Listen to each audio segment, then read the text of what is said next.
Every day, you navigate thousands of choices. You weigh the options, apply a little logic, and make a call.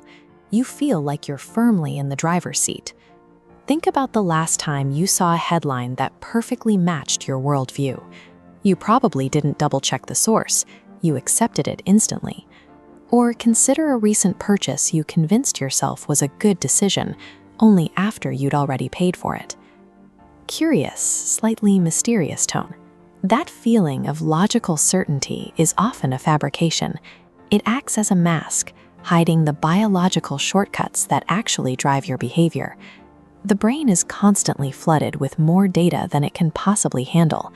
To prevent a total system overload, it relies on cognitive biases, efficient mental shortcuts that prioritize speed over objective truth. The decisions you feel ownership over are the outputs of an internal editor. This system values survival and efficiency, trimming reality down into something that feels safe and familiar. To see how this editing process works, we need to work backward.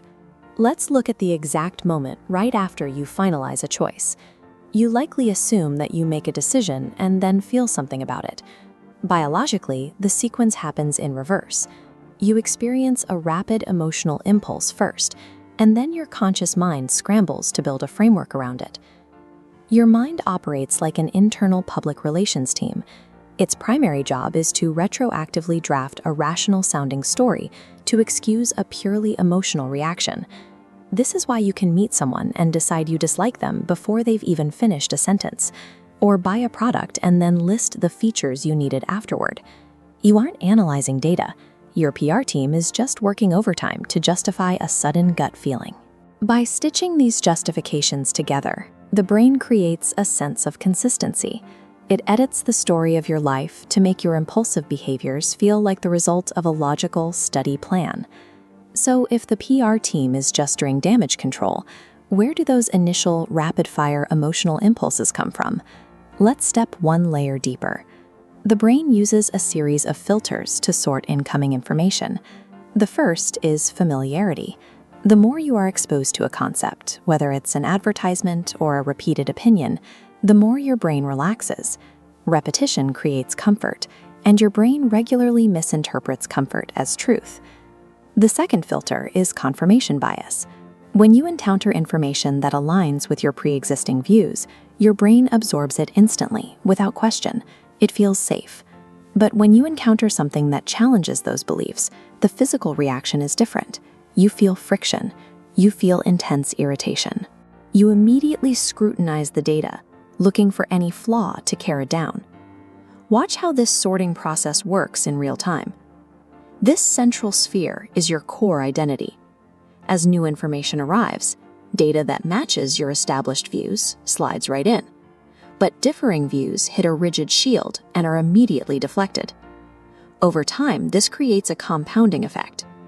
Every time a matching piece of data is absorbed, that outer shield solidifies.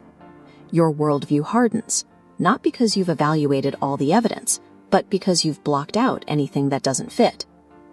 These cognitive filters are not simply malfunctioning. They are successfully executing their true purpose, protecting your sense of identity and conserving your mental energy. We've seen the filters and the PR team. Now let's go all the way back to the foundational layer, the raw database your brain uses to build these beliefs in the first place. Your memory is a highly selective system.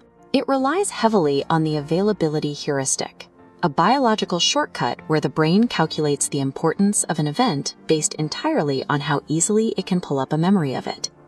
Take a look at this chart comparing public fear to actual danger.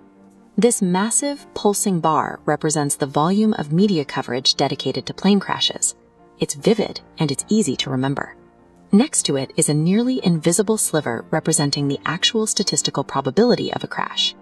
The brain ignores the data and fixates on the most vivid memory. This reliance on memory highlights a deeper vulnerability. Your brain has a deep-seated hatred of uncertainty. It would rather be wrong than be unsure. When information is missing, the brain fills in the gaps. It invents patterns, jumps to conclusions, and assigns meaning to random events just to achieve a sense of completion. This means the baseline data your brain uses to make its split-second decisions is corrupted by selective recall and manufactured patterns.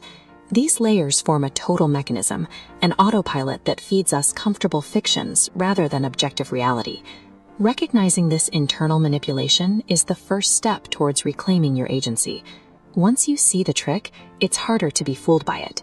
Use a tactical tool the next time you feel a rush of agreement or a spike of defensive irritation. You can deploy the pause. In that suspended moment, you step back and ask one question. Is this what I actually think, or is this just what feels easiest to believe? This brief moment of awareness disrupts the autopilot. It gives you the space to move from reacting impulsively to responding intentionally. Your brain will always try to guide you. That's its job. But by understanding its editing tricks, you can stop following blindly. It won't stop the automatic thinking, but it gives you the chance to decide which stories you actually want to believe.